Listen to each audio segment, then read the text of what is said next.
اصلاح کے 7 رنگ کا 23واں دن ہے۔ پہلی چیز ہے قرآن حکیم۔ بہت ہی فضیلت والی بات ہے قرآن مجید پر عمل کرنے والے والدین کے لیے۔ قرآن پر عمل کرنے والے کے والدین کو تاج پہنایا جائے گا۔ حضرت سہل بن معاذ جوہنی اپنے والد سے روایت کرتے ہیں کہ رسول اللہ صلی اللہ علیہ وسلم نے فرمایا، من قرأ القرآن وعمل بما فیہ، جو شخص قرآن مجید پڑھ کر اس پر عمل کرے گا، البس والداہ تاجا یوم القیامہ، قیامت کے دن اس کے والدین کو ایک تاج پہنایا جائے گا جس کی روشنی دنیا کے گھروں میں پہنچنے والی سورج کی روشنی سے خوبصورت ہوگی۔ اس پر عمل کرنے والے کے متعلق تمہارا کیا خیال ہوگا؟ دوسرا پوائنٹ ہے دعا۔ آج کی دعا اولاد کے لیے، میری اولاد کی اصلاح کر دیجئے۔ سورہ الاحقاف کی آیت نمبر 15 میں رب العزت نے ارشاد فرمایا، وَأَصْلِحْ لِي فِي ذُرِّيَّتِي انی تبت الیک وانی من المسلمین، اور میری اولاد کو بھی نیک بنا، میں تیرے حضور توبہ کرتا ہوں اور تابع فرمان مسلمان بندوں میں سے ہوں۔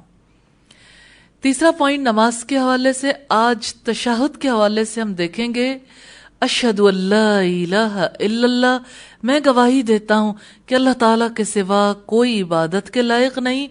سوچنا ہے کہ کیا واقعی میرا سب کچھ اللہ تعالیٰ کے لیے؟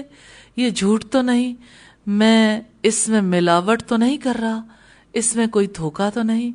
کیا خالص اللہ ہی کے لیے؟ میرا ہر کام اور ہر بات اللہ کے لیے، کسی انسان کے لیے نہیں۔ میں نے کوئی اچھا کام یا عبادت ریاکاری کے لیے نہیں کرنی۔ چوتھا پوائنٹ ہے نماز کے بعد حضرت ابو امامہ روایت کرتے ہیں کہ میں نے رسول اللہ صلی اللہ علیہ وسلم کو فرماتے ہوئے سنا، جو شخص ہر نماز کے بعد آیت الکرسی پڑھے تو اس کو جنت میں داخل ہونے سے سوائے موت کے کوئی چیز نہیں روکتی۔ یہ روایت صحیح الالبانی کی ہے، حدیث کا نمبر ہے 972، اور اس کے بعد ہم نے نیت کرنی کہ انشاءاللہ ہر نماز کے بعد آیت الکرسی پڑھنی۔ خشوع کے لیے نماز کے بعد کرنے والے کاموں کے بارے میں نماز کے دوران نہیں سوچنا انشاءاللہ۔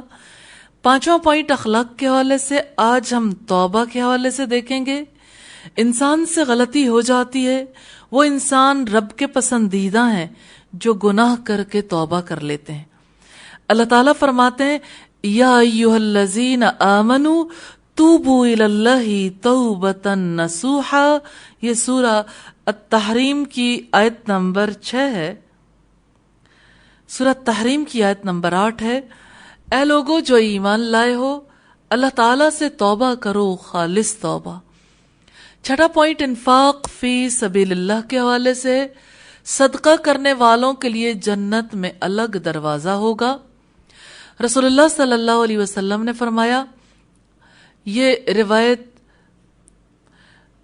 صحیح مسلم کی ہے، جس نے اللہ تعالیٰ کی راہ میں ایک جوڑا خرچ کیا، اس کو جنت کے سب خزانچی جنت کے ہر دروازے سے بلاتے ہیں اور کہتے ہیں کہ اے فلاں آؤ۔ حضرت ابوبکر نے عرض کی، یا رسول اللہ، ایسے شخص پر تو پھر کوئی خرابی نہیں آئے گی، یا ایسے شخص کے لیے تو کچھ مشکل نہیں۔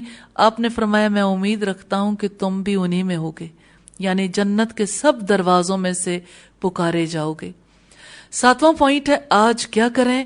قرآن حکیم کے احکامات پر عمل کرنے کا عہد کرنا ہے تاکہ قیامت کے دن میرے والدین کو بھی تاج پہنایا جائے۔